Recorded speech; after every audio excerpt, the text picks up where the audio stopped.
Very, very, very, very good evening, guys. How are you all? How are you all? How are you all? I hope, guys, each one of you are doing really great, super great, fantastic, mind blowing, outstanding in your life. So, finally, हम लोग आज शुरू करने जा रहे हैं बच्चों अपना इंडियन पार्टनरशिप एक्ट. ठीक है ना, मैं कॉन्ट्रैक्ट एक्ट बोलने वाला था. तो हम लोग इंडियन पार्टनरशिप एक्ट शुरू कर रहे हैं और will finish the entire Indian partnership act in the shortest possible time. ठीक है जी, चलो एकदम आराम से फोकस करना. सो सर, शुरू करते हैं हम लोग without wasting of your time. Let's get start with the concept chapter called Indian partnership act. अब जो बेसिक बात है इंडियन पार्टनरशिप एक्ट के बारे में, सबसे पहले उससे रिलेटेड हम लोग क्या कर लेते हैं, बात कर लेते हैं. एक बार जो भी बच्चे प्रेजेंट है, एक बार है ना अटेंडेंस लगा दो बच्चों जल्दी से अपनी. ठीक है, जल्दी से. कौन कौन है? Nikita, Tahir, Ganesh, Srijan, Isha, Aditya, Rajashree, Piyush, Pratiksha, Sai, Prajakta, Siddhi and the Richa. Great great great. चला रहा एकदम आराम से फोकस करो. अब ध्यान देना, Indian partnership act is basically divided into 3 chapter. हम लोग है ना एक सीक्वेंस याद रखेंगे जिसके थ्रू पहले चैप्टर 1 करेंगे, फिर चैप्टर 3 करेंगे और बाद में मैं आपका कराऊंगा बच्चों चैप्टर नंबर 2. एक सीक्वेंस क्रिएट करेंगे. ठीक है ना. चलो, सबसे पहले क्वेश्चन आता है, sir what do you mean bye hello hello hello, है ना, इंडियन पार्टनरशिप एक्ट. तो है ना हिस्टोरिकल बैकग्राउंड सबसे पहले अगर मैं बात करूं तो सर ये एक्ट आया कब, इन द ईयर 1932. लेकिन ऐसा नहीं कि 1932 में इंडियन पार्टनरशिप एक्ट आया, इसके पहले इंडिया में पार्टनरशिप हुआ नहीं करती थी. इसके पहले भी इंडिया में पार्टनरशिप हुआ करती थी, लेकिन वो पार्टनरशिप चलती थी किस एक्ट के दौरान, किससे गवर्न होती थी? It was govern by Indian contract act. क्यों? तो बोले chapter 11 of the Indian contract act 1932 तक, जिसके सेक्शन है 239 से लेकर 266, किससे डील करते थे guys? It was dealing with Indian partnership act only. ठीक है ना, मतलब पार्टनरशिप से रिलेटेड प्रोविजन पहले कॉन्ट्रैक्ट एक्ट में ही दिए थे. उसके बाद में क्या हुआ, जो पार्टनरशिप एक्ट अलग हो गया और there is a different act called Indian partnership act 1932. ये एक्ट कहाँ पर एप्लीकेबल है? This act applicable to whole of the India. Question ये आता है, सर एक्ट इफेक्टिव कब से हुआ? तो बोले 1 अक्टूबर 1932. बराबर, 1932 तो हमको पता है 1 अक्टूबर 1932. लेकिन इसका एक सेक्शन है, सेक्शन नंबर 69, जो बात करता है effect of non registration, consequences of non registration. ठीक है, वो आया कब? 1 साल के बाद में 1 अक्टूबर 1933 के ऊपर. ठीक है, मोटा मोटी बात, यहाँ तक कोई इंपॉर्टेंट नहीं है. यहाँ से सारी बातें अब होने वाली टेक्निकली शुरू. क्या सर आज भी इंडियन कॉन्ट्रैक्ट एक्ट के प्रोविजन इंडियन पार्टनरशिप एक्ट के ऊपर एप्लीकेबल हो गए? Answer is yes, if they are not inconsistent with each other. इसका मतलब क्या है? मानो अगर इंडियन पार्टनरशिप एक्ट किसी टॉपिक के ऊपर साइलेंट है तो वहां पर ऑटोमेटिकली क्या एप्लीकेबल हो जाएगा? बोले सर वहां पर इंडियन कॉन्ट्रैक्ट एक्ट एप्लीकेबल हो जाएगा. लेकिन अगर इंडियन पार्टनरशिप एक्ट के अंदर कोई प्रोविजन दिया हुआ है तो वहां पर इंडियन कॉन्ट्रैक्ट एक्ट एप्लीकेबल नहीं हो जाएगा. समझ में आ रहा है? जैसे हम बोलते हैं पार्टनर होना चाहिए. पार्टनरशिप क्या बोलता है? It is a relationship between the partners. लेकिन वो पार्टनर कॉम्पिटेंट होना चाहिए. ये बात कहाँ पे लिखी है? ये लिखी है बच्चों इंडियन कॉन्ट्रैक्ट एक्ट के अंदर. समझ में आ रहा है आप लोगों को? तो ये सारी बातें हम लोग यहाँ पे डील करने वाले हैं. आ जाते हैं हम लोग और दूसरा एग्जाम्पल मैं आप लोगों को देता हूँ. जैसे रिस्ट्रेन ऑफ ट्रेड जो होता है, रिस्ट्रेन ऑफ ट्रेड, ये इंडियन पार्टनरशिप एक्ट बोलता है वैलिड नहीं होता है. अगर आप किसी को भी बिजनेस करने से रोक रहे हो तो दैट इज नॉट वैलिड. लेकिन पार्टनरशिप एक्ट बोलता है कि अगर आपका पार्टनर है और आप उसको कॉम्पिटिंग बिजनेस करने से रोक रहे हो तो वो परफेक्टली वैलिड है. मतलब समझ में आ रहा है कि सर जहां पर पार्टनरशिप एक्ट के प्रोविजन दिए हैं वहां पर पार्टनरशिप एक्ट के प्रोविजन चलेंगे और जहां पर पार्टनरशिप एक्ट साइलेंट है वहां पर इंडियन कॉन्ट्रैक्ट एक्ट के प्रोविजन एप्लीकेबल हो जाएंगे. ठीक है जी, चलो. So Indian partnership contract act is applicable on Indian partnership act provided they are not inconsistent with each other. Good good good evening guys, है ना. चलो यार एकदम आराम से ध्यान रखो. अब हम लोग पढ़ने जा रहे हैं क्या? पार्टनरशिप का डेफिनेशन. तो मतलब partnership is a relationship between the persons. Person बोला ना, इट मीन्स कितने लोग रहे. पर्सन्स बोला है, पर्सन नहीं बोला है. पर्सन बोलने का मतलब क्या होता है कि एक, और पर्सन बोलने का मतलब एक से ज्यादा. तो partnership is the relationship between person. Person मतलब मिनिमम 2 और मैक्सिमम कितना हो सकता है? तो मैक्सिमम पार्टनरशिप एक्ट में कोई बताया नहीं, लेकिन हम लोग ने पढ़ा था इंडियन कौन सा कंपनीज एक्ट 2013 का सेक्शन 464 जो बात कर रहा है इलीगल एसोसिएशन के बारे में. वो बोलता है अगर आपका एसोसिएशन ऑफ पर्सन होगा जिसका उद्देश्य क्या है? प्रॉफिट कमाना, तो ऐसे एसोसिएशन ऑफ पर्सन में मैक्सिमम कितने लोग रह सकते हैं? बोले 50 लोग रह सकते हैं. अगर 50 से ज़्यादा तुम्हारे एसोसिएशन ऑफ पर्सन हो जाते हैं तो हर एक व्यक्ति का इंडिविजुअल लाइबिलिटी कितना हो जाएगा? बोले 1 लाख हो जाएगा. मतलब हमको समझ में आ रहा है कि sir partnership act is also association of person. तो इसके अंदर मैक्सिमम कितने लोग हो सकते हैं? मैक्सिमम 50 पार्टनर हो सकते हैं। सब 50 से ज़्यादा अगर हमें करना है तो देन रजिस्टर इधर इन द कंपनीज एक्ट और in the limited liability partnership act. समझ में आ रहा है बच्चों? जल्दी बताओ यस और नो। अब जब मैं बोल रहा हूँ partnership is the relationship between the persons, तो इसका मतलब पर्सन कौन सा हो सकता है? बोले it can be natural person, it can be artificial person. लेकिन अगर वो नेचुरल पर्सन है तो वो क्या होना चाहिए? कॉम्पिटेंट टू कॉन्ट्रैक्ट होना चाहिए। इसका ही मतलब क्या है? क्या माइनर पार्टनर बन सकता है? माइनर पार्टनर नहीं बन सकता है, लेकिन एक सेक्शन नंबर 30 जो बोलता है minor can be admitted for the purpose of profit only, for admitted for the benefit of the partnership. क्या यहाँ तक का बात समझ में आ रहा है बच्चों? बोलो यस और नो। तो अभी तो हमने डेफिनेशन को शुरुआत किया। डेफिनेशन बोलता है partnership is a relationship between the person who are agree to share the profit of business carry by all और any one of them acting for all. बच्चों एक बार फिर से बोलना पार्टनरशिप। बोलो बोलो बोलो बोलो, है ना? बहुत ज़्यादा मार्क के लिए टॉपिक नहीं आता है तुम्हारे सिलेबस में, हमको साथ में ही खत्म करना है इस पूरे टॉपिक को। तो partnership is the relationship between the person who agree to share the profit of the business carry by all और any one of them acting for all. One more time guys, partnership is the relationship between the person who are agree to share the profit of the business carry by all and any one of them acting for all। समझना? हमने person तो देख लिया sir, कम से कम कितने होने? दो से ज़्यादा हो सकते हैं, मैक्सिमम 50 तक हो सकते हैं, और नेचुरल भी हो सकता है, आर्टिफिशियल भी हो सकता है। हु आर एग्री का मतलब क्या होता है? हु आर एग्री मतलब partnership is a relationship which is arise from the agreement not from the status. Example के लिए हिंदू अनडिवाइडेड फैमिली, HUF के अंदर आपको स्टेटस कैसे मिलता है? By membership. मतलब अगर आपका जन्म हुआ है Hindu undivided family, you become a member of the HUF, बराबर। या फिर आपकी शादी हुई है, मैरिज हुआ है हिंदू अनडिवाइडेड फैमिली के अंदर, तो यू बिकम अ मेंबर। या फिर आपको अडॉप्ट किया है HUF में, तो बच्चों ऐसे वाले केस में भी you become a member of the family and you become a member of the business. तो यहाँ पर क्या बोला है कि भाई पार्टनरशिप जो रिलेशन है ना, वो स्टेटस से नहीं मिलता है कि भाई दो पार्टनर थे और ए और बी, ए का डेथ हो गया बोले उसका बच्चा पार्टनर बन जाएगा, ऐसा नहीं होता। It is a relation which arise from the agreement. समझ में आ रहा है बच्चों? दूसरा sharing of profit. Sharing of profit is most important, sharing of losses is not important. मानो आपके पार्टनरशिप के अंदर 10 पार्टनर है, तो बोला जाता है 10 के 10 पार्टनर ने प्रॉफिट शेयर करना चाहिए। समझ में आ रहा है क्या? अगर तुम्हारे पार्टनरशिप में 10 पार्टनर हैं, प्रॉफिट बोले 10 पार्टनर शेयर कर रहे हैं, लेकिन बोले लॉस सिर्फ एक पार्टनर ही शेयर कर रहा है, चलेगा क्या? अरे बिल्कुल चलेगा, क्योंकि sharing of profit mandatory, sharing of losses अकेला करे सारे करे फर्क नहीं पड़ता। दूसरा एग्जांपल लेके देखते हैं। 10 पार्टनर है, प्रॉफिट सिर्फ एक ही शेयर कर रहा है, और बोले जो लॉस है ना, लॉस सारे शेयर कर रहे हैं। बच्चों this is not a partnership, है ना? पार्टनरशिप के अंदर सारे पार्टनर ने प्रॉफिट शेयर करना चाहिए। 9 पार्टनर प्रॉफिट शेयर कर रहे हैं सर, एक पार्टनर नहीं कर रहा है, फिर भी ये पार्टनरशिप नहीं है। Every partner must share the profit, ठीक है? उसके बाद में नेक्स्ट पॉइंट क्या बोला यहाँ पे? Sharing of profit of the business. Business मतलब क्या? पार्टनरशिप का अगर तुम्हारा बिजनेस है तो तुम लोग किस पर्पज से बिजनेस करोगे बच्चों? सर अर्निंग प्रॉफिट कमाने के उद्देश्य से, बराबर। क्या अगर तुम चैरिटेबल नेचर का बिजनेस कर रहे हो तो फिर वो पार्टनरशिप नहीं कहलाता है, ठीक है? और लास्ट वाला पॉइंट आता है बच्चों, कैरीड बाय ऑल और any one of them acting for all. मतलब क्या? देखो मैंने तुम लोगों को एग्जांपल दिया था कि भाई साहब 3-4 लोगों ने मिलकर पार्टनरशिप खोला है, मतलब बायती बड़े वाला, if you remember that example, है ना? बायती वड़ा पाव वाला, बायती चाय वाला, बराबर क्या? तो ऐसे वाले केस के अंदर 3-4 लोगों को पकड़ के चलते हैं। से फॉर एग्जांपल रिचा है, राजश्री है, सतीश है, बराबर, और उसके बाद में कौन है? और निकिता है। हम 4 लोगों ने मिलकर पार्टनरशिप खोला।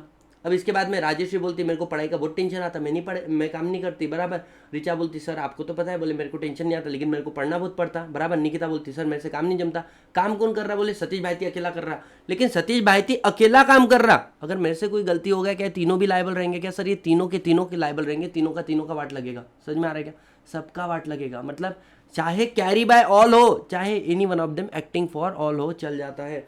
अब इसके बाद में है ना, सुनना, कैरी बाय ऑल और any one of them acting for all for the purpose of the business of the firm होना चाहिए। मतलब क्या? देखो हम लोगों ने टी का बिजनेस शुरू किया था, कौन कौन था इसके अंदर? ABCD 4 पार्टनर थे, ठीक है? बिजनेस का है, टी का है। अब इसके अंदर जो बी है ना, वो outside the object of the firm चले जाता है, और काय का? बोले 5G सर्विस इंस्टॉल करेगा, इसका कॉन्ट्रैक्ट करके आ जाता है रिलायंस इंडस्ट्री लिमिटेड के साथ में। क्या rest of the partner are liable for this act? Answer is no, क्योंकि तुम ऑब्जेक्ट के बाहर जाके कार्य कर रहे हो ना, उसके लिए बाकी के पार्टनर लायबल नहीं है। समझ में? Carry by all any one of them acting for all business of the firm के लिए होना चाहिए। बच्चों मुझे जल्दी से एक बार मैसेज करके बताओ क्या आपको पार्टनरशिप का डेफिनेशन समझ में आया? Partnership is a relationship between the person who agree to share the profit of the business carry by all or any one of them acting for all, and carry by all any one of them acting for all मतलब क्या? एक व्यक्ति ने कार्य किया तो बाकी के पार्टनर भी उसके लिए लायबल रहेंगे, इसी को हम लोग बोलते हैं म्यूचुअल एजेंसी।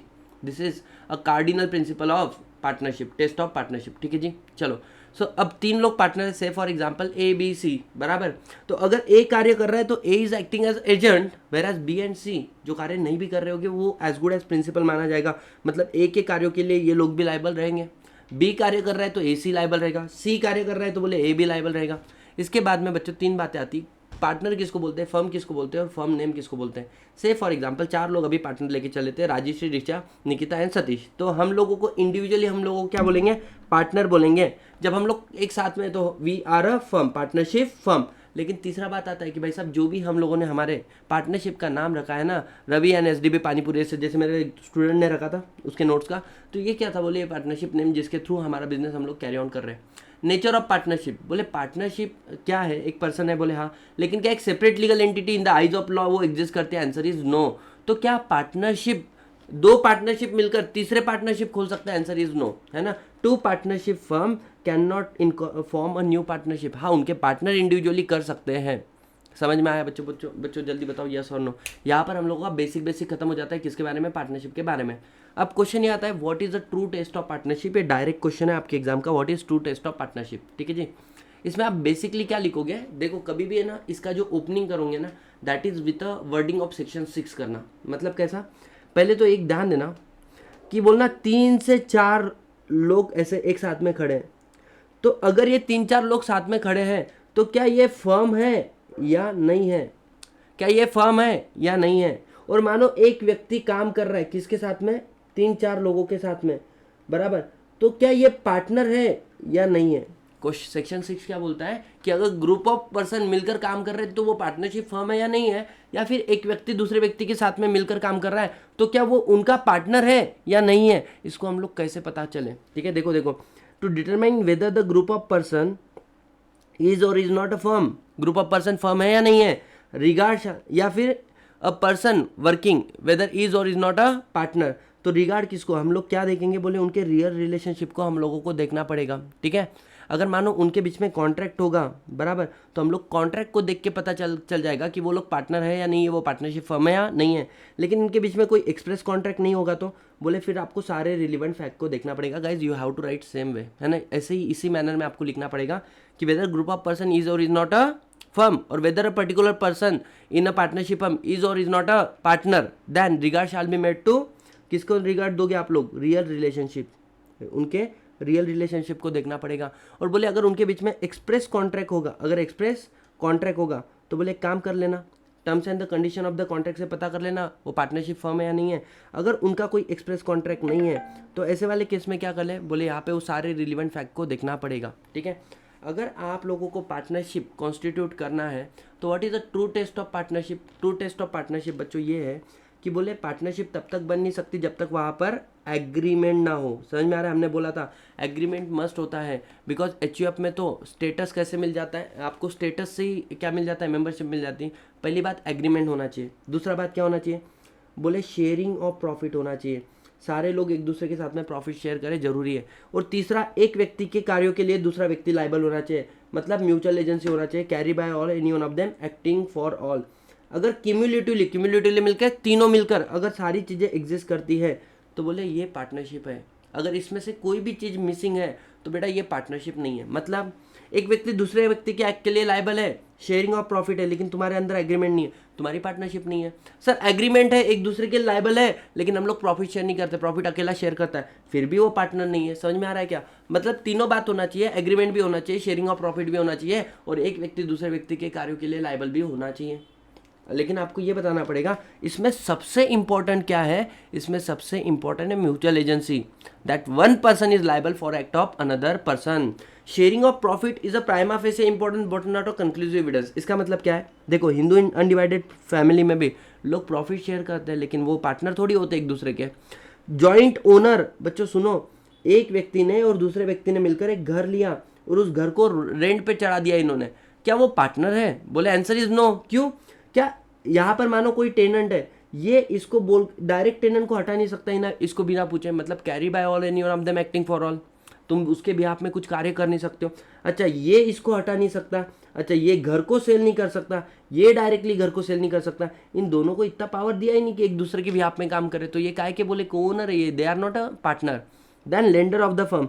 अच्छा, कोई व्यक्ति है जो तुम्हारे पास पैसा नहीं है तो तुमको क्या दे रहा है, पैसा दे रहा है। तुमने बोला भाई मैं तेरे को इंटरेस्ट देता हूँ, बोलते मेरे को इंटरेस्ट नहीं होना रे, बोले ढोकले। फिर तेरे को क्या होना, बोले तुम जो प्रॉफिट कमाओगे ना उस प्रॉफिट में मेरे को शेयरिंग चाहिए। समझ में आया, percentage of profit is asking. तो प्रॉफिट तो वो भी कमा रहा है लेकिन वो हमारा पार्टनर थोड़ी ना है। या फिर सर्वेंट और एजेंट, तुम्हारा एक आधा एम्प्लॉय होता है वो बहुत ही शातिर होता है। फॉर एग्जाम्पल अभी रिसेंटली मैंने क्लास ज्वाइन की है, ठीक है ना, तो वहाँ पर मेरे पास दो ऑप्शन थे। क्या, एक था मेरे को तुम फिक्स सैलरी उठाओ सर, फिक्स सैलरी उठाओ, और दूसरा ऑप्शन मेरे पास था कि सर तुम वेरिएबल पे चलो हमारे साथ में। तो बोले लेकिन एक कंडीशन है, क्या, कि अगर आज आप डिसाइड करते हो मेरे को फिक्स सैलरी उठाना है तो बोले आपको परमानेंटली फिक्स सैलरी उठाना पड़ेगा। बोले सर इररिस्पेक्टिव ऑफ फैक्ट कि नंबर ऑफ स्टूडेंट कम हो रहे ज़्यादा हो रहे, इसमें आपका फायदा, अगर बच्चा नहीं भी रहा तो हम आपको क्या देंगे, एक फिक्स सैलरी देंगे, है ना।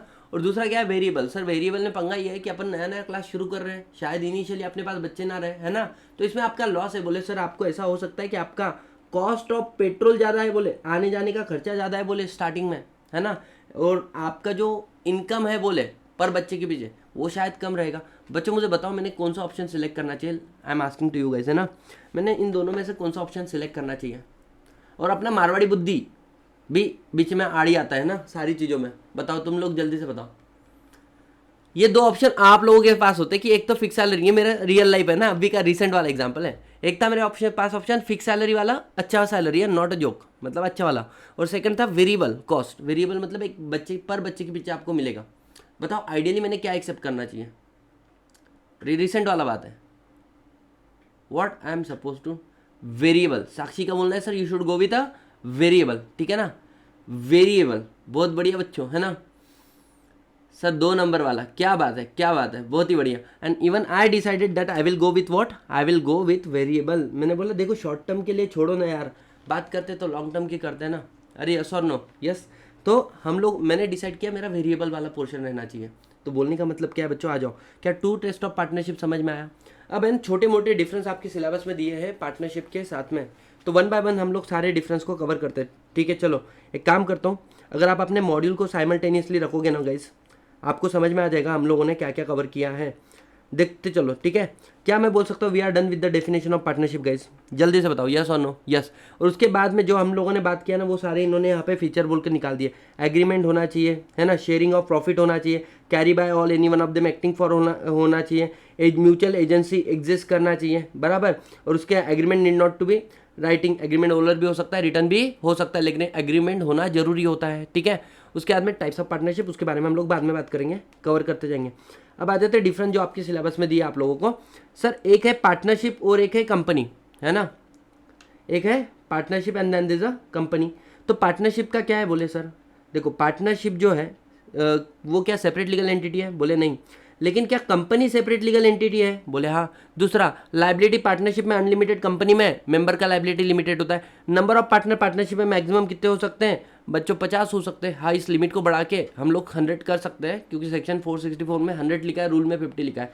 लेकिन अगर कंपनी की बात करें तो बोले sir minimum number of partner member, private में 2, पब्लिक में 7 और ओपीसी में 1। Maximum number of partner private में बोले कितने, 200, ओपीसी में सिर्फ एक ही रहेगा, और बोले किस पब्लिक कंपनी में कितना रहेगा, अनलिमिटेड रहेगा। ट्रांसफर ऑफ शेयर, बच्चों तुम पार्टनरशिप के अंदर क्या अपने शेयर को ट्रांसफर कर सकते हो, बोले बिल्कुल कर सकते हो, उसके ऊपर सेक्शन नंबर 29 बात करता है। कंपनी के अंदर क्या आपका शेयर मूवेबल प्रॉपर्टी, बोले हाँ, क्या वो ट्रांसफर हो सकता है, बोले हाँ। लेकिन प्राइवेट कंपनी के अंदर रिस्ट्रिक्शन होता है, समझ में आ रहा है। पब्लिक कंपनी के शेयर फ्रीली ट्रांसफरेबल है, not restricted, but private company के शेयर ट्रांसफर के ऊपर होता है रिस्ट्रिक्शन। नेक्स्ट पॉइंट आता है बच्चों तुम्हारा मैनेजमेंट। अरे पार्टनर ही पार्टनरशिप फर्म को मैनेज करते हैं, लेकिन बोर्ड ऑफ डायरेक्टर कंपनी को मैनेज करते हैं। रिलेशनशिप क्या है भाई साहब, mutual relationship, mutual agency exist करता है किसके अंदर, पार्टनरशिप के अंदर। लेकिन कंपनी के अंदर ऐसा कोई म्यूचुअल एजेंसी नहीं है, क्यों, बिकॉज हमने पढ़ा था ना बेटा, कॉर्पोरेट विल होता है, that member is not liable for the act of the company. लेकिन अगर विल को लिफ्ट कर दो then member is liable for act of company, even the director is liable for the act of company. Next point आता है बच्चों distribution of profit. Partnership के अंदर प्रॉफिट डिस्ट्रीब्यूट करना मैंडेटरी है क्या, अरे 110% मैंडेटरी है, 110% डेफिनेशन लिखता है, it is a relationship between person who agree to share the profit, तो हर एक पार्टनर ने शेयर करना चाहिए। लेकिन बात करते हैं कंपनी के बारे में, तो बोले कंपनी के अंदर प्रॉफिट कमा रहे हो, बराबर, उसको डिस्ट्रीब्यूट करना कंपलसरी नहीं, it is a complete description, तुम्हारी इच्छा है करना है तो करो, नहीं तो नको करो। Remedy to creditors, remedy to creditors बोलने का मतलब क्या है बच्चों, क्रेडिटर क्या केस फाइल कर सकते हैं? बोले हाँ। किसके अगेंस्ट में? फर्म के अगेंस्ट में। बोले बिल्कुल। अगर फर्म के अगेंस्ट में नहीं तो क्या इंडिविजुअल पार्टनर के लिए कर सकते हैं? बिल्कुल कर सकते हो। लेकिन क्रेडिटर कंपनी के अगेंस्ट में केस फाइल कर सकते हो, उनके शेयर होल्डर के अगेंस्ट में केस फाइल नहीं कर सकते हैं।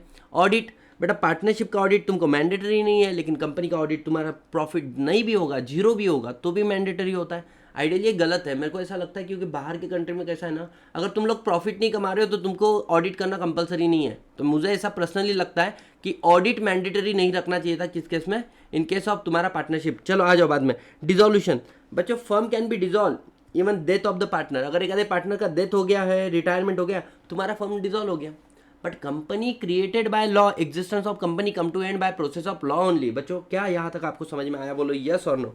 अब दूसरा डिफरेंस हम लोग देख रहे हैं बच्चों, सेम है बच्चों, है ना। क्या यहाँ पे पार्टनरशिप और एलएलपी पूछा है, बस कंपनी के फीचर तो एलएलपी के अंदर होते हैं, तो वही बात। भले पार्टनरशिप सेपरेट लीगल एंटिटी नहीं, एलएलपी है। लिमिटेड लाइबिलिटी बच्चों पार्टनर एलएलपी में, लेकिन पार्टनरशिप में नहीं होती है। नंबर ऑफ पार्टनर यहाँ पर मैक्सिमम 50 है बच्चों, यहाँ पर अनलिमिटेड हो सकते हैं एलएलपी के अंदर। मैंने बोला था ना 50 के ऊपर जाना है तो एक तो कंपनी में रजिस्टर कर लो या फिर तुम लोग एलएलपी में चल जाओ। तो एलएलपी में देखो maximum there is no limit on the maximum number of partner.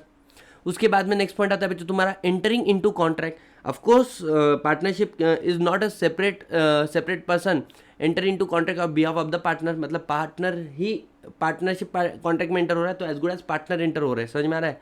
LLP is capable of being entering into contract, क्योंकि वो सेपरेट लीगल एंटिटी है। कंप्लायंस लॉ, इसका बेटा लेसर कंप्लायंस है पार्टनरशिप, एलएलपी के अंदर ज़्यादा कंप्लायंस है। ये वो पॉइंट है जो अलग है ना। उसके बाद में डिसोल्यूशन, पार्टनरशिप बोले कैसे भी डेथ ऑफ पार्टनर नोटिस से हो सकता है, इसको बोले लॉ डिसॉल्व करेगा। नेक्स्ट पॉइंट आता है बच्चों तुम्हारा पार्टनरशिप का डिफरेंस भी हो गया, ठीक है। तीसरा बात आता है बच्चों तुम्हारा partnership and Hindu undivided family. क्या बोलता है? रिलेशन सबसेस बिटवीन द, अच्छा रिलेशनशिप कौन सा है यहाँ पे? म्यूचुअल रिलेशनशिप है। यहाँ पर हिंदू अनडिवाइडेड फैमिली में अ single person and it can not have a partnership itself. मतलब क्या है? सुनो relation, the relation subset between the partner, सारा एक दूसरा पार्टनर एक दूसरे के लिए क्या है? लाइबल होता है because of mutual agency.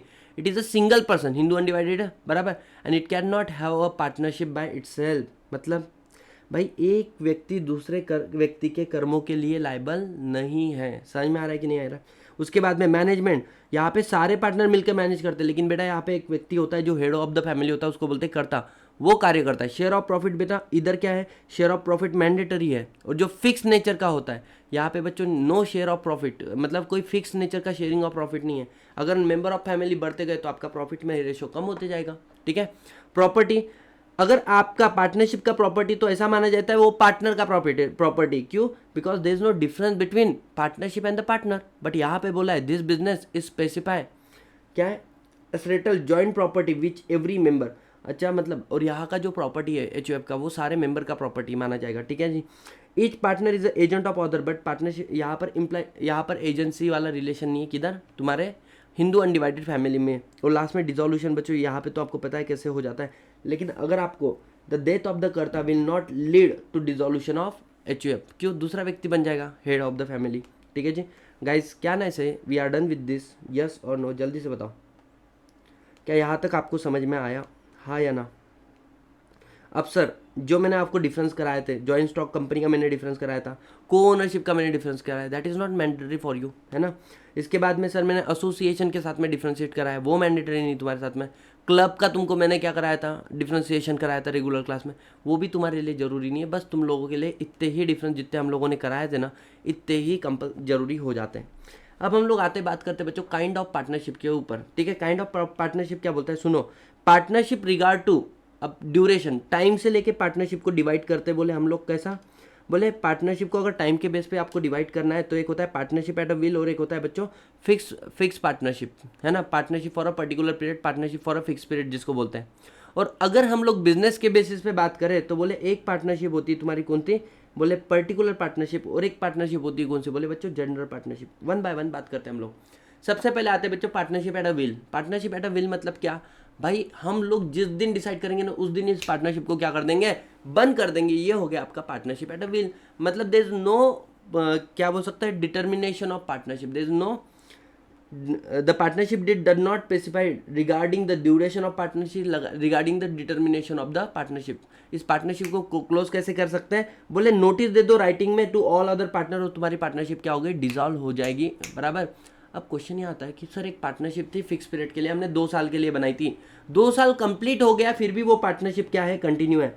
Fix period का था, पीरियड कंटिन्यू कंप्लीट, बट वो पार्टनरशिप आज भी कंटिन्यू है। वो पार्टनरशिप भी क्या बन जाती है? पार्टनरशिप एट विल बन जाती है, ठीक है। सर इस पार्टनरशिप का डिसोल्यूशन कैसे होता है? Just by giving notice in writing. एक नोटिस दे दो राइटिंग में, पार्टनरशिप डिसॉल्व हो जाती है। क्वेश्चन ये आता है, क्या सर हम लोग किसी पार्टनर के इस अधिकार को रोक सकते हैं क्या कि भाई तूने नोटिस दिया भी ना, ये पार्टनरशिप डिसॉल्व नहीं होगा? क्या ऐसा हम लोग हमारे पार्टनरशिप एग्रीमेंट में लिख सकते हैं? बोले बिल्कुल लिख सकते हो, ऐसा तुमको लिखना है तो पार्टनरशिप डीड में तुम लिखो। फिर आपके पार्टनरशिप को पार्टनरशिप एट विल मत बोलना। क्यों? कि जो पार्टनरशिप तुम्हारी इच्छा से बंद हो ही नहीं सकती, उसको तुम पार्टनरशिप एट विल कैसे बोलोगे? This right can be curtail by agreement if the agreement provide for the dissolution by mutual consent of the all the partner, then this is not considered as partnership at will. बच्चों क्या logically समझ में आया? Next आता है partnership for a fix period. तुमने partnership बनाई थी एक्सप्रेसली, तुमने क्या किया था? पर्टिकुलर पीरियड उसके अंदर लिखा था 2 साल 3 साल का, बराबर। So the provision expressly made for the duration of the partnership, any partnership created for a particular period called as partnership for a fix period. और तीसरा बात, जैसे आपका पार्टनरशिप पीरियड एंड होता है, आपकी पार्टनरशिप क्या होती है? खत्म हो जाती है। बट अगर आपका पार्टनरशिप का पीरियड कंप्लीट होने के बाद भी आप उसको क्या कर रहे हो? कंटिन्यू कर रहे हो, तो बच्चों वो क्या बन गई? पार्टनरशिप एट विल बन जाती है। अच्छा सुनना, पार्टनरशिप एट विल कैसे डिसॉल्व होती है? By giving notice in writing. लेकिन जो तुम्हारी पार्टनरशिप है, कौन सी वाली? ये partnership for a particular period, sir इसको हमें बंद करना है। कब? वो 2 साल कंप्लीट, हमने 2 साल का बनाया था ना, 2 साल के बीच में हमारे एक दूसरे से मतलब बंद नहीं रहे हैं, हमको 1 साल में क्या करना है? बंद करना है। कैसे कर सकते हो? With the consent of all the partner, with the consent of all the partner. आप इसको 1 साल के बाद में भी बंद कर दो, 2 महीने के बाद में बंद कर दो, 1 दिन के बाद में बंद करो, फर्क नहीं पड़ता है, ठीक है जी। क्वेश्चन आता है sir next point, particular partnership. तुमने एक पर्टिकुलर एडवेंचर, पर्टिकुलर वर्क के लिए पार्टनरशिप किया था। जैसे मैं आपको एग्जांपल दिया था रेगुलर क्लास के अंदर कि मेरा जो दोस्त था ना, उसके पास आते थे एनसीएलटी के cases, national company law appellate tribunal के केसेस उसके पास आते थे। नेशनल कंपनी लॉ ट्राइब्यूनल का या national company law appellate tribunal का, एनसीएलटी के जो केसेस होते हैं वो आगे किसके पास जाते हैं? एनसीएलएटी के पास जाते हैं। अब भाई साहब वो खुद ही प्रैक्टिसिंग कंपनी सेक्रेटरी था, बट उसका है ना खुद के ऊपर इतना कॉन्फिडेंस नहीं था कि भाई मैं एक कोर्ट ऑफ एडवोकेसी बोलते हैं उसको, है ना, कि मैं जज के सामने प्रेजेंट कर नहीं पाऊंगा। भले मेरे को नॉलेज बहुत अच्छा है, बट मैं उसको प्रेजेंट नहीं कर पाऊंगा। तो जनरली वो क्या करता था? केसेस वो लेता था, लेकिन प्लीड करने के लिए मैं जाता था। तो मेरा उसके साथ में पार्टनरशिप कितने समय का रहा था? बोले सिर्फ एक पर्टिकुलर वर्क के लिए। जैसे ही वो पर्टिकुलर वर्क कंप्लीट हो गया, हमारा पार्टनरशिप ऑटोमेटिकली क्या हो जाता है? बोले आपका पार्टनरशिप ऑटोमेटिकली डिसॉल्व हो जाता है। समझ में आ रहा है? And if all the partner agree, बराबर सुनो, इसका मतलब क्या होता है कि समझ एक केस चल रहा है एनसीएलटी का, है ना। अब वो एनसीएलटी का अपने को समझ में आ गया कि भाई जो क्लाइंट है ना वो पैसे देने में इच्छुक नहीं है, और पैसे देने में इच्छुक नहीं है। तो मैंने बोल दिया सुन रहे मेरे भाई, पैसे के बिना मैं किससे बात भी नहीं करता। समझ में आ रहा है क्या तेरे को? पैसे के बिना मैं किससे बात भी नहीं करता। एक काम कर, इस पार्टनरशिप को यहीं पे ख़त्म कर। समझ में आ रहा है क्या? तो अगर सारे पार्टनर एग्री कर जाए तो पर्टिकुलर पार्टनरशिप जो है ना वो ख़त्म होने के पहले, वो एडवेंचर ख़त्म होने के पहले ही आप लोग क्या कर सकते हो? डिसॉल्व कर सकते हो पार्टनरशिप को। बच्चों क्या समझ में आया? बोलो यस और नो। यस। नेक्स्ट पॉइंट आता है जो जनरल पार्टनरशिप। इसका एक ही लाइन याद रखो, it constitute with respect of business in general. बोले जैसे क्या है? जैसे फॉर एग्जांपल मैं जब इनिशियली पार्टनर सीएस की प्रैक्टिस शुरू किया था ना, तो देर आर 2 फ्रेंड्स, मतलब एक था एसडीबी सतीश देवीलाल जी भाई थी, and another person is Shubham दूत, ठीक है। तो हम दोनों का था पार्टनरशिप। इसका मतलब क्या है कि भाई जो भी कार्य आएगा, जो भी कार्य हमारे पास आएगा, हम लोग मिलकर करेंगे। अगर तेरे से कोई कार्य में गलती हो गई तो उसके लिए मैं रिस्पॉन्सिबल, मेरे से कोई गलती हो गई तो तू रिस्पॉन्सिबल है। मतलब जो भी कार्य आएगा, मतलब in respect of business in general called as a general partnership, बराबर। General partnership differ from the particular partnership. क्यों? पर्टिकुलर पार्टनरशिप में तुम पर्टिकुलर कार्य के लिए एक दूसरे के लिए लायबल होते हो, बट जनरल पार्टनरशिप के अंदर बराबर तुम लोग सारे कार्यों के लिए लायबल हो जाते हो, बराबर। Yes, here we are done with the basic. अब नेक्स्ट क्वेश्चन आता है sir what do you mean by partnership deed. देखो पार्टनरशिप के अंदर क्या होता है ना, एग्रीमेंट होना जरूरी है, लेकिन ये जरूरी नहीं कि जो एग्रीमेंट है वो राइटिंग में होना चाहिए या ओरल होना चाहिए, कुछ भी हो सकता है। लेकिन हाँ अगर आपने उसको रिटर्न डाउन किया है, राइटिंग में लेकर आ चुके हो, तो उसको हम लोग बोलते हैं sir partnership deed. Partnership deed में क्या क्या डिटेल्स होती है, तो एकदम बेसिक बात है, अगर तुम नहीं भी पढ़ोगे तो अपने मन से भी लिख पाओगे। मतलब सर तुम्हारे पार्टनरशिप का नाम क्या है, लिखोगे कि नहीं लिखोगे, बराबर कि नहीं।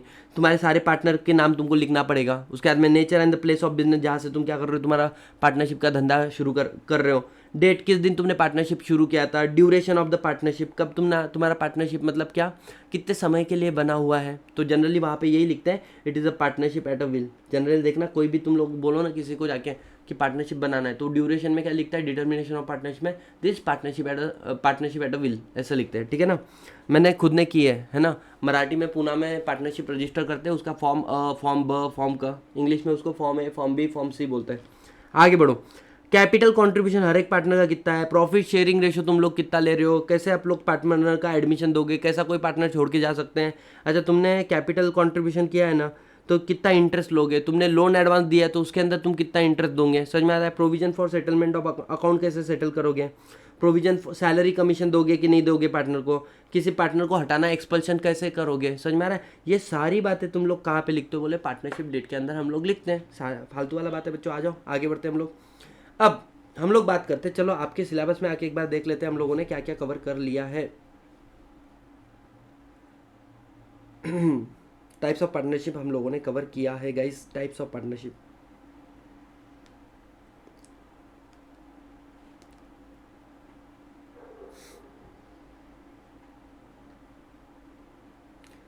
अब सबसे इंपॉर्टेंट बात, सबसे ज़्यादा इंपॉर्टेंट बात बच्चों हम लोग करने वाले हैं क्या, कि पार्टनरशिप के रिकंस्ट्रक्शन के बारे में, कि भाई पार्टनर का आना, पार्टनर का जाना, पार्टनरशिप को बंद करना, पार्टनरशिप को रजिस्ट्रेशन करना, और पार्टनरशिप का रजिस्ट्रेशन नहीं करते हो तो उसके क्या क्या कॉन्सिक्वेंसेस है, इन सारी चीज़ों के बारे में हम लोग क्या करने वाले, बात करने वाले हैं। लेकिन उसके पहले आ जाओ एक बार टाइप्स ऑफ पार्टनर की बात कर लेते हैं, कैसे कैसे पार्टनर होते हैं।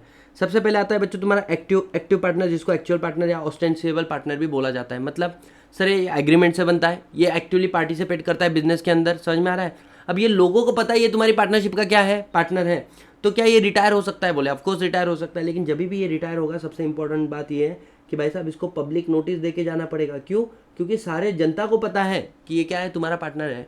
अगर ये छोड़ के चले गया, समझ में आ रहा है, और लोगों को नहीं मालूम ये छोड़ के चले गया, तुम्हारे पार्टनरशिप के साथ में किसी थर्ड पर्सन ने कॉन्ट्रैक्ट किया ना, तो उसके लिए ये व्यक्ति लायबल रहेगा अगर इसने पब्लिक नोटिस नहीं दिया है। क्योंकि ये आए क्या, ये क्या बोलेंगे, हमको तो लगा तू पार्टनर इसलिए हमने कॉन्ट्रैक्ट किया, समझ में आ रहा है क्या। यस, तो एग्रीमेंट से बनता है, एक्टिवली पार्टिसिपेट करता है, he act as agent for the rest of the partner, and second जब भी जाएगा नोटिस देगा, नोटिस देने, और if not notice is given तो even is liable, even after retirement के बाद में भी लायबल रहेगा। डॉर्मेंट पार्टनर, स्लीपिंग पार्टनर, मतलब लोगों को पता ही नहीं है तुम्हारे पार्टनरशिप का क्या है, पार्टनर है, मतलब ये पार्टनर तो है but people are not aware about this. उसने सिर्फ पैसा इन्वेस्ट किया है, ये एक्टिवली पार्टिसिपेट नहीं करता है। हाँ प्रॉफिट भी शेयर करता है, लॉस भी शेयर कर सकता है, इवन कल जाके पार्टनरशिप के ऊपर कुछ लाइबिलिटी आई तो थर्ड पर्सन के लिए लाइबल भी रहेगा। बट जब भी ये पब्लिक को छोड़कर जाए, मतलब रिटायर लेगा, इसको पब्लिक नोटिस देने का रिक्वायरमेंट नहीं है। क्यों, अरे हमको मालूम ही नहीं है तुम्हारा पार्टनर है, तो काय को बता रहे हो जब बाद में, वो छुप छुप के आया था तो छुप छुप के जाएगा ना। मैंने तुम लोगों को एग्जांपल दिया था, इफ़ यू गाइस रिमेंबर, मेरा एक दोस्त था, वो उसकी फ्रेंड थी, मतलब महिला मित्र थी बच्चे उसकी, है ना, गर्लफ्रेंड बोलते लोग उसको, आ जाओ। तो सीन क्या हुआ था, वो अपनी गर्लफ्रेंड के घर पे चले गया था, उसके पीजी में चले गया था, और बाद में अचानक से जो ओनर था ना वो आ गया बच्चों रूम में, और मेरा दोस्त जो था वो छुप गया था, किधर, वॉशरूम में। अरे बाप रे गजब, है ना। अब बच्चों मेरे को बात बताओ, मेरा दोस्त छुप कर आया था ना, बोले हाँ, तो जब वो वॉशरूम में गया तब वो ओनर को दिखा नहीं वो। अब जब वो जाएगा भी छुप कर जाएगा या बता के जाएगा, अरे मैं आया था मैं जा रहा, बोले मेरे को मालूम ही नहीं, को काय को बता के जा रहा, समझ में आ रहा है क्या। तो नो नीड, जब भी जाओगा तेरे बारे में मालूम ही नहीं तो पब्लिक नोटिस देने का रिक्वायरमेंट नहीं है, बहुत ही फालतू वाला जो किया मैंने, आ जाओ।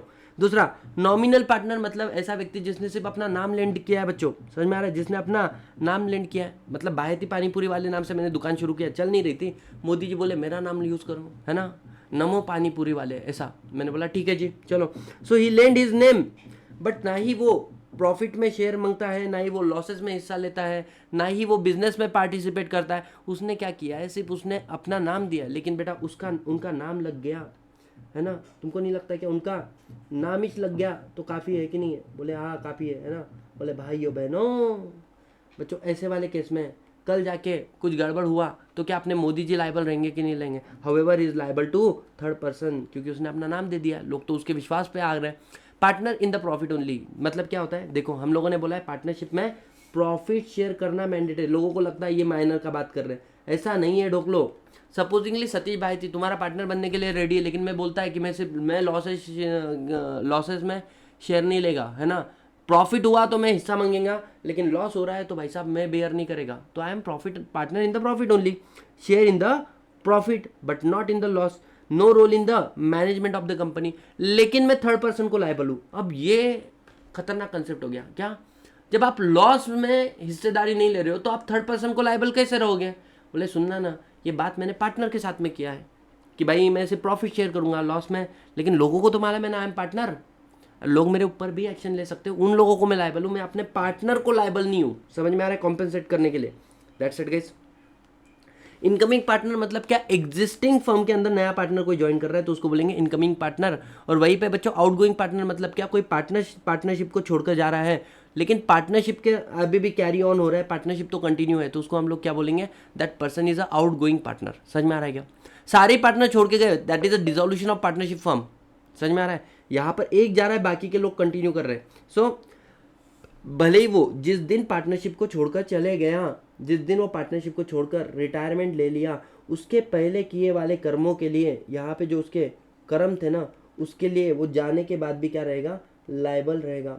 अच्छा सुनो, वो जाने के बाद में अगर वो एक्टिव पार्टनर था, if is a active partner ना, अगर वो बाहर गया लेकिन उसने पब्लिक नोटिस नहीं दिया, उसने पब्लिक नोटिस बाद में दिया, यहाँ पे मानो पब्लिक नोटिस दिया, तो उसके रिटायरमेंट के बाद में इस वाले हिस्सों के लिए भी वो क्या रहेगा? लायबल रहेगा, even after retirement, just because not given a public notice. ठीक है जी। और partner by holding out, partner by holding out 3 example लेके मैं आपको समझाता हूँ, ध्यान देना एकदम आराम से। केस नंबर 1, केस नंबर 1, यहाँ पर क्या हुआ? ये है ए का बिजनेस है बच्चों लैपटॉप सेल करने का, इसने लैपटॉप सेल किया किसको? सी को। अब सी ने बोला अगर लैपटॉप डिफेक्टिव निकला तो क्या? अगर लैपटॉप डिफेक्टिव निकला तो क्या? तो बेटा इधर बी था, बी बोलता तेरे को तेरे सारे पैसे रिफंड कर दूंगा। Actually B is not a partner, but जो उसने हरकतें कर दी ना, ऐसा दर्शा रहा था कि वो हमारे पार्टनरशिप का पार्टनर है, और ए ने इसके ऊपर ऑब्जेक्ट नहीं किया। बराबर। कल जाके अगर पार्टनर क्या निकला? प्रोडक्ट डिफेक्टिव रहेगा, B you are personally liable. तो क्या हो जाएगा? पर्सनली लाइबल हो जाएगा। You are partner by holding out, तूने खुद को रिप्रेजेंट किया as a partner, although you are not a partner. बराबर। और सामने वाला व्यक्ति तुम्हारे विश्वास पे क्या कर दिया? कॉन्ट्रैक्ट में एंटर हो गया। अब ध्यान देना, सी ने जाके डी को ये बात बताया क्या? कि भाई साहब उस पार्टनरशिप वहाँ वो जो लोग हैं ना, बोले वो लैपटॉप सेल करते हैं, और अगर लैपटॉप अगर गलती से डिफेक्टिव निकल गया ना तो तुमको सारा पैसा क्या मिलेगा? रिफंड मिलेगा। अब डी ने जाके भी एक लैपटॉप परचेस किया, और नसीब इसके ख़राब कि इसका लैपटॉप कैसा निकल गया? डिफेक्टिव निकल गया। क्वेश्चन आता है बच्चों, आपने आंसर बताना है, क्या बी डी को भी लायबल है एज अ पार्टनर और नॉट? क्या बी डी को भी लायबल है एज अ पार्टनर? क्वेश्चन ये आया है एग्जाम के अंदर, क्या बी डी को एज अ पार्टनर बोलकर लायबल रहेगा कि नहीं रहेगा? बिकॉज उसने बोला ना कि अगर डिफेक्टिव प्रोडक्ट निकला तो बेटा रिफंड करेंगे हम लोग। बताओ क्या जो बी है वो डी को भी लायबल है या नहीं है? क्या लगता है बच्चों? बोलते क्यों नहीं रे? बोलो रे बोलो, हाँ बोलो, नहीं तो ना बोलो बेशर्मो। गजब ढोकले हो तुम लोग, है ना, मालूम है क्या? साक्षी बोलती यस सर, क्या बात है। साक्षी ने बोला बच्चों, और कतई जहर बोला, मतलब कतई जहर। साक्षी बोलती यस, निकिता भी बोलती यस, है ना, और ताहिर बोलता है नो, और उसके बाद में ऋचा बोलती है नो, और सृजन बोलता है नो, और साक्षी और ऋचा करती खुद के, निकिता और साक्षी करती खुद के ऊपर डाउट। चल क्या रहा है बच्चों? सुनो, नॉट लायबल। क्यों? क्योंकि उसने रिप्रेजेंटेशन किसको दिया था? बेटा रिप्रेजेंटेशन बी सी को दिया था ना, तो बेटा सी ही सिर्फ बी को लायबल करा सकता है। जिस व्यक्ति को तुमने रिप्रेजेंटेशन दिया सिर्फ वो व्यक्ति आपको लायबल करा सकता है। वो बाहर जाके दुनिया को बोले वो लोग आपको लायबल नहीं करा सकते। बच्चों लॉजिकली समझ में आया कि नहीं आया? जल्दी बताओ, हाँ या ना? हाँ या ना? यस और नो गाइस? यस, समझ में आया? चलो तो अब दूसरा एग्जांपल, ये तो हो गया एक केस स्टडी, और एक केस स्टडी मैं आपके साथ में डिस्कस करता हूँ। Say for example there is a mister A, there is a mister A and there is a mister C. अब जो ए है ना वो सी को बोल रहा है कि बी इज माई पार्टनर। कौन? बी बोले मेरा पार्टनर है, और किसके सामने बोल रहा है? बोले बी के सामने बोल रहा है ये वाला बात कि बी मेरा पार्टनर है, और बी ने इस बात के ऊपर कोई भी ऑब्जेक्शन नहीं लिया। बेटा you are partner by estoppel, stop from denying. बाद में अगर सी इसके साथ में कॉन्ट्रैक्ट करता है और भविष्य में सी अगर बी के ऊपर केस फाइल करता है ना, सूट फाइल करता है, बी इस बात से डिनाई नहीं कर सकता, अरे मैं तो पार्टनर नहीं था, उसने तो ऐसे मजाक में बोला था, ढोकले मजाक में बोला था, तो तेरा मुंह क्या बंद हुआ था क्या? यू आर डम और you are deaf nothing. Then फिर बोले तो ऐसे वाले केस के अंदर B is partner by holding out. So come to the point, क्या? A person allow himself to represent the firm, बराबर, conduct silence amount to partner. मतलब अगर आप किसी फर्म को अलाउ कर रहे हो, मतलब he knowingly permit himself to be represented as a partner, बराबर, तो ये क्या बन गया? Partner by holding out, partner by estoppel. और when a person representing himself as a partner, ये वाला एग्जांपल कि भाई मैं पार्टनर हूँ, by spoken word, by written word और थ्रू हिज कंडक्ट, बराबर, तो वो क्या बन जाता है? वो भी पार्टनर बाय होल्डिंग आउट बन जाता है, बराबर। चलो next point guys, we are done with unit number 1। Anyone any single problem with respect of unit number 1? मेरे को अभी पूछो रे, अभी पूछो, यूनिट नंबर 1 से लेकर कोई प्रॉब्लम है? नहीं, आगे बढ़ू। यूनिट नंबर 3 को शुरुआत कर रहा हूँ मैं, यूनिट नंबर 3 पटाख से खत्म करते हैं, ठीक है? आ जाओ। मेरा आपकी कृपा से, चलो एकदम आराम से फोकस करना कैसे ना। अब पार्टनरशिप को हम बात कर रहे हैं। अच्छा एक बार तुम्हारे मॉड्यूल को गो थ्रू करा दूं बच्चों, आ जाओ, है ना। हमने टाइप्स ऑफ पार्टनर पढ़ लिए, तो तुमको ये विश्वास होना चाहिए क्या हमने देखा कि नहीं देखा। Working partner, active partner done, sleeping partner done, secret partner मतलब वही तुम्हारा डॉर्मेंट पार्टनर, है ना। Then limited partner for the particular business, या बोल दो आप बोल so partner for particular venture बोल सकते हो इसको, ठीक है। या वही बात, partner in the profit only, and nominal partner, ostensible partner, actually यही पार्टनर को नॉमिनल पार्टनर बोलते हैं, लोग अलग करते हैं। Minor as a partner, minor कभी पार्टनर नहीं बन सकता है, he can admitted only for the benefit of the partnership, ठीक है जी। आ जाओ, अब हम लोग बात कर रहे हैं बच्चों रजिस्ट्रेशन ऑफ पार्टनरशिप के बारे में, ठीक है। क्या पार्टनरशिप का रजिस्ट्रेशन करना मैंडेटरी है? बोले आंसर इज नो, पार्टनरशिप का रजिस्ट्रेशन करना मैंडेटरी नहीं है, ऑप्शनल है। लेकिन अगर आप पार्टनरशिप को रजिस्टर नहीं करते हो तो काफ़ी सारी डिसेबिलिटी अराइज हो जाती है। सर ऐसी कौन सी डिसेबिलिटी है, उसके बारे में हम लोग देखेंगे कि अगर तुमने पार्टनरशिप को रजिस्टर नहीं किया तो व्हाट आर दी कॉन्सिक्वेंसेस क्या है। ध्यान देना सबसे पहली बात कि बोले इंग्लिश लॉ के अंदर कंपलसरी होता है ना, क्या एल्स तुमको पेनल्टी लगता है अगर तुम अपना पार्टनरशिप को क्या नहीं किया, रजिस्टर नहीं किया। बट इंडिया में it is not mandatory and therefore there is no penalty, but although there is no penalty but there are lots of disability in case of India, बराबर। कौन सी डिसेबिलिटी है बच्चों? 4 डिसेबिलिटी है। क्या? पहली बात, तुम आउटसाइड मतलब थर्ड पर्सन के ऊपर केस फाइल नहीं कर सकते हो। मानो तुमने किसी को प्रोडक्ट सेल किया, तुम्हारा पार्टनरशिप है और सामने वाले ढोकले ने तुमको पैसा नहीं दिया, can you go and file suit against that particular person? Answer is no. क्यों? क्योंकि तुम्हारा पार्टनरशिप रजिस्टर नहीं है, हम तुमको मानते ही नहीं। समझ में आ रहा है कि नहीं आ रहा है? हाँ, अगर तुम्हारा पार्टनरशिप रजिस्टर होता भी तो तुम्हारे पार्टनरशिप के अंदर जितने भी पार्टनर है उन सबका नाम भी रजिस्टर ऑफ फर्म के पास नोट डाउन होना चाहिए। उन सारे लोगों का भी नाम पार्टनरशिप मतलब सिर्फ registration is not a condition.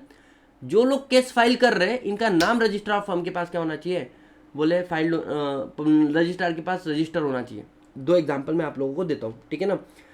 Case number 1 बच्चों, there is a person called Ram Lakshman and Janaki. Janaki is the one जिसने क्या किया, वो रिटायर हो गई। बोले मेरे को जाने का, बोले लंका में, मेरे को लंका में जाना है बोल के जानकी क्या हो गई, रिटायर हो गई और लंका में चले गई। अब ऐसे वाले केस में इनका फर्म रजिस्टर था, राम लक्ष्मण जानकी का फर्म क्या था, रजिस्टर था। अब इनका एक क्रेडिटर था रावण, वो भाई साहब पैसा दे नहीं रहा था, तो बोले राम लक्ष्मण ने मिलकर केस फाइल किया, किसके ऊपर? रावण के ऊपर। राम लक्ष्मण ने मिलकर केस फाइल किया, रावण के ऊपर केस फाइल किया। ये वाला बात देखो, है ना। क्वेश्चन ये आता है, रावण ने ऑब्जेक्शन रेज किया। रावण क्या बोलता है, अरे तुम्हारा एक पार्टनर छोड़ के गया, तुमने ये बात तो रजिस्टर ऑफ फर्म को बताया नहीं, क्योंकि देखो रिटायर होने के बाद में नो नोटिस थ्रू आ रहे हो। अब क्या ये लोग केस फाइल कर सकते हैं रावण के ऊपर? पहली बात, फर्म रजिस्टर है, बोले हाँ। और जितने लोग केस फाइल कर रहे क्या इनका नाम आरओएफ के पास रजिस्टर? बोले है। राम लक्ष्मण का तो है ना? बोले नो मैटर, जानकी के बारे में भले ही बताया नहीं है, तो ये वैलिड है, ये वैलिड है। दूसरा क्वेश्चन बच्चों आपके सामने आता है, there are 2 partner only, Ram and Lakshman. अब उसके बाद में एक स्वयंवर रचा गया, बोले नया पार्टनर सिलेक्ट करना है। सब्सिक्वेंटली जानकी ने ज्वाइन किया, राम लक्ष्मण 2 पार्टनर थे और थर्ड पार्टनर कौन आया, जानकी। लेकिन जानकी के आने के बावजूद भी किसको नहीं बताया गया, बोले आरओएफ को नहीं बताया गया। समझ में आ रहा है। अब इनका एक कस्टमर था, कौन सा, रावण। तो क्वेश्चन आता है, इन लोगों ने मिलकर, रावण ने पैसा नहीं दिया तो राम लक्ष्मण जानकी ने मिलकर रावण के ऊपर क्या किया, केस फाइल किया। क्वेश्चन ये आता है, क्या ये सूट वैलिड है, क्या ये सूट वैलिड है? Answer is no. क्यों?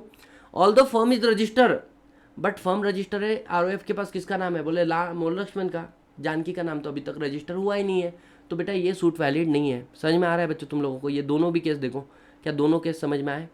मतलब सर फॉर्म रजिस्टर भी होना चाहिए और जो लोग केस फाइल कर रहे हैं इनका नाम आरओएफ के पास नोट डाउन होना चाहिए, रजिस्टर रिटर्न होना चाहिए।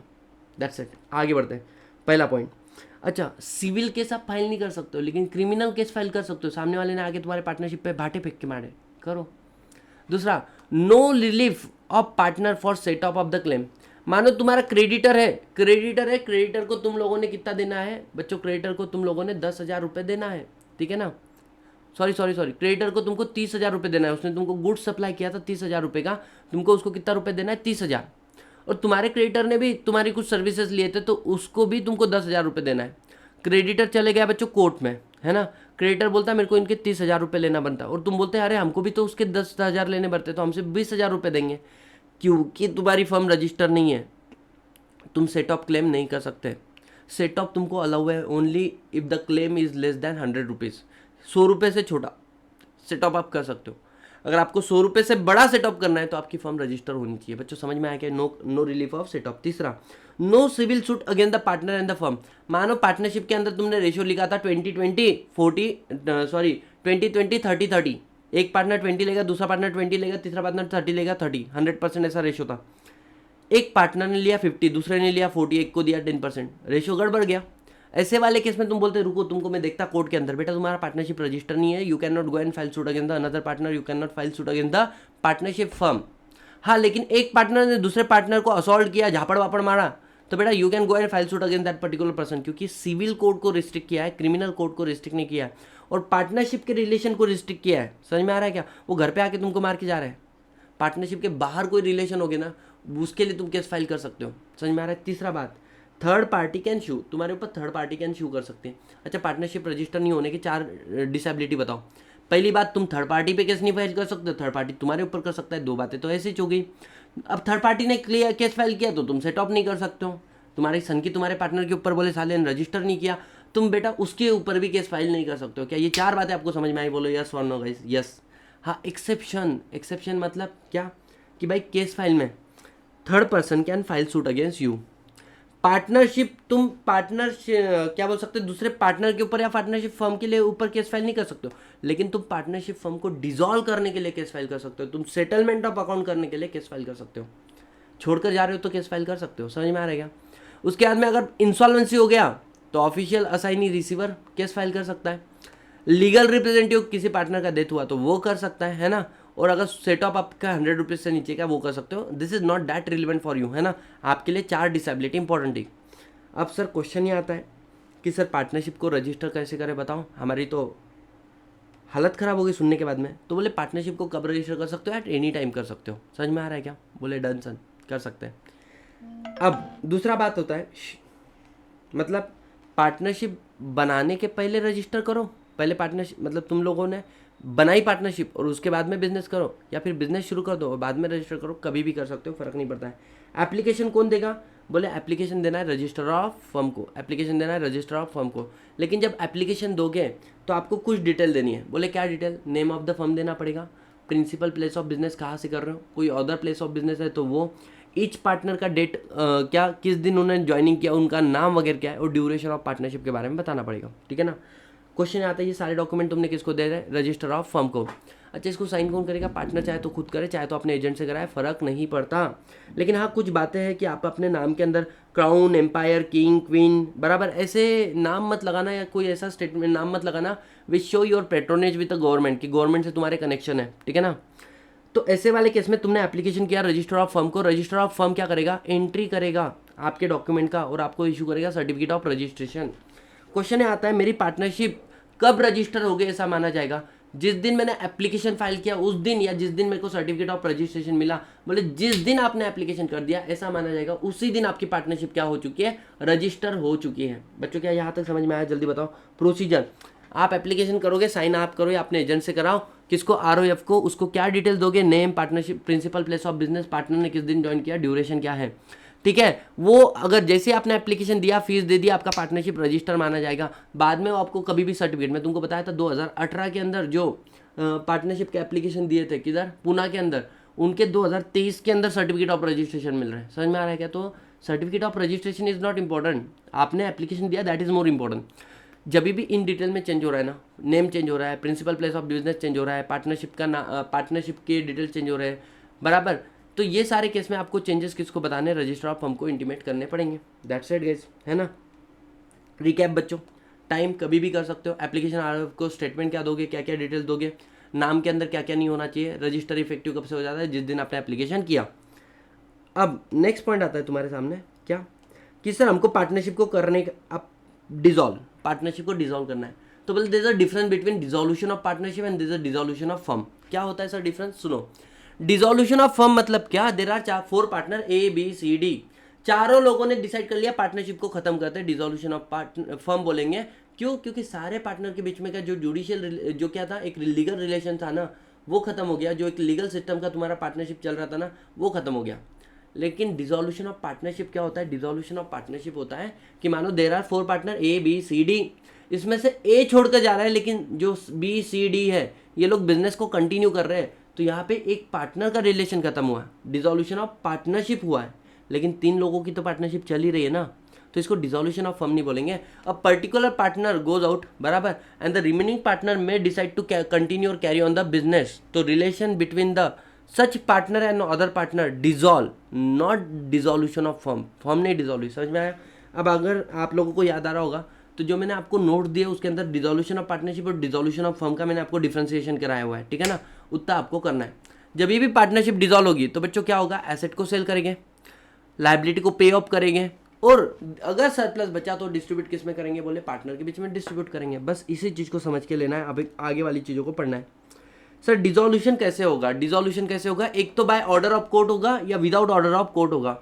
सर ऑर्डर ऑफ कोर्ट कैसे होगा? इसके लिए मैंने एक स्टोरी आप लोगों के लिए बनाई थी, याद कर रहे होगे तो याद करना है ना। सबसे पहले बेटा पार्टनर था, पार्टनर का शादी हुआ, पार्टनर का शादी हुआ तो पार्टनर क्या हो गया, बोले इंसेन हो गया, पागल हो गया, है ना। शादी हुआ तो बच्चा क्या हो जाता है, बोले इंसेन हो जाता है, पागल हो जाता है।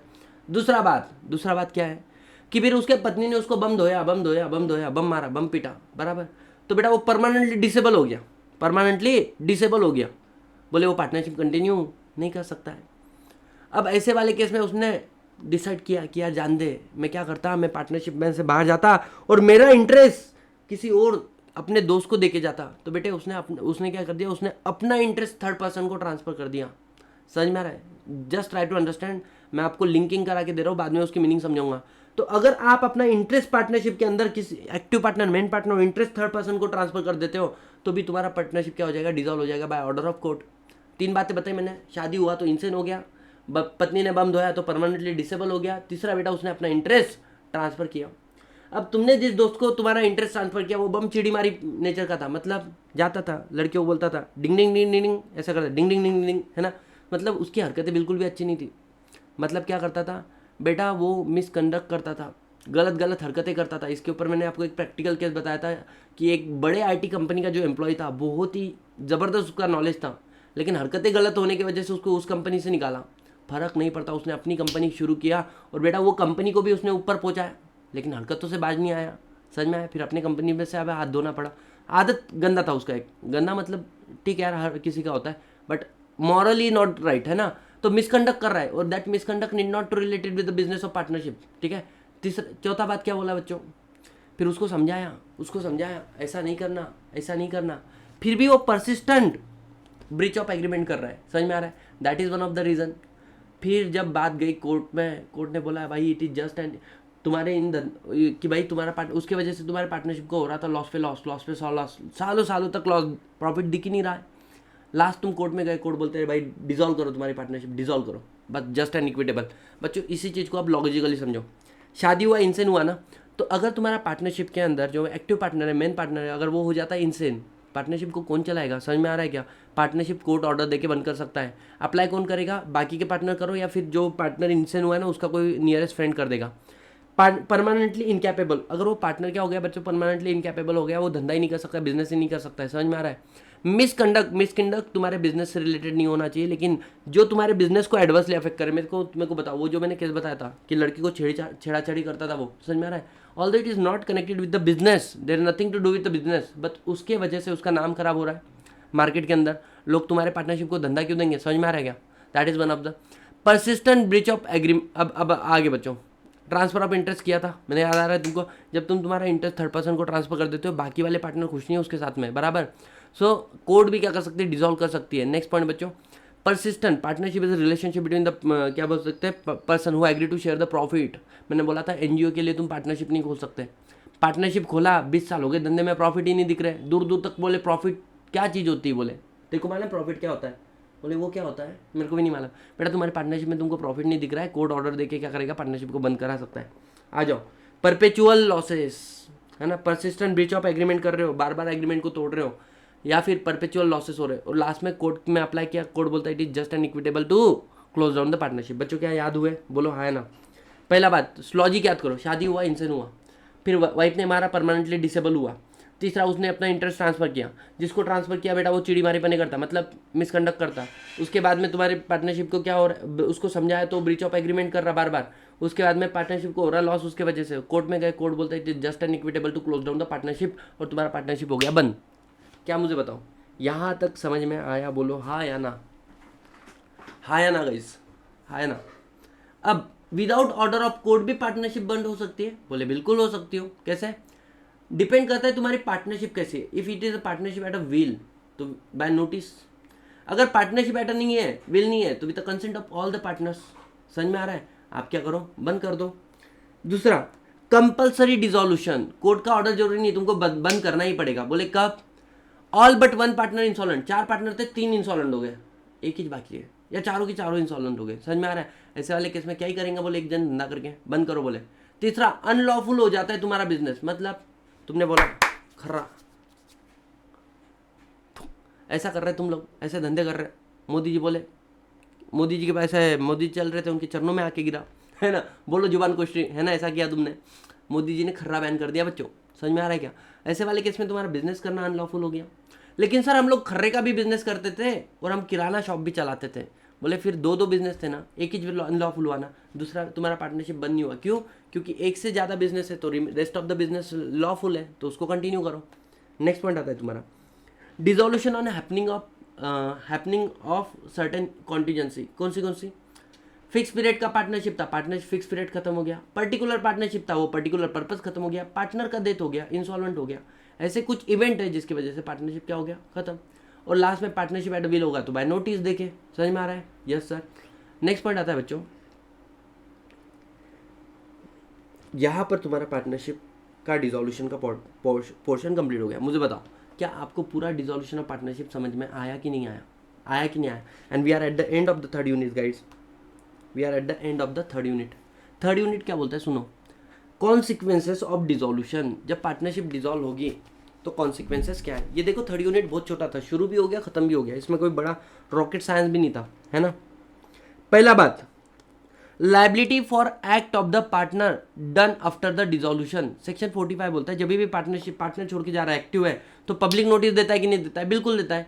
तो वैसे ही अगर पार्टनरशिप डिसॉल्व हो रही तो क्या तुम पब्लिक नोटिस नहीं दोगे? क्या देना पड़ेगा। अगर तुमने पब्लिक नोटिस नहीं दिया तो पार्टनर बाहर जाके कोई कार्य कर रहा है, उसके लिए तुम लायबल रहोगे। सर कैसा? एग्जाम्पल दो, ध्यान देना। ABC are 3 partnership firm get dissolve, but तुमने पब्लिक नोटिस नहीं दिया। अब बी बाहर मार्केट में जाके डी के साथ में कॉन्ट्रैक्ट करके आया 50 लाख रुपए का, वेदर ए और बी विल बी लायबल और not? Answer is yes, because क्यों? तुमने पब्लिक नोटिस नहीं दिया। तो बेटा ढोक लो, तुम जब भी पार्टनरशिप बंद कर रहे हो, जब तक तुम पब्लिक नोटिस नहीं दोगे, you are liable for act of another partner. Public notice कब नहीं देना पड़ता? पार्टनर मर गया, भगवान ने जिसको उठा लिया उसका क्या पब्लिक नोटिस दे रहे? इंसॉल्वेंट हो गया, कोर्ट ने ऑर्डर दे दिया, उसका क्या पब्लिक नोटिस दे रहे? डॉर्मेंट पार्टनर आया चुपके जा, चुपके रहा है, उसका क्या नोटिस दे रहे हो? पार्टनरशिप एट विल है। समझ में आ रहा है? इन वाले केसेस में पब्लिक नोटिस मत दो, but rest of the case you have to give notice. Next point आता है बच्चों तुम्हारा, right of the partner to have business wound up after the dissolution. अब डिसोल्यूशन हुआ ना,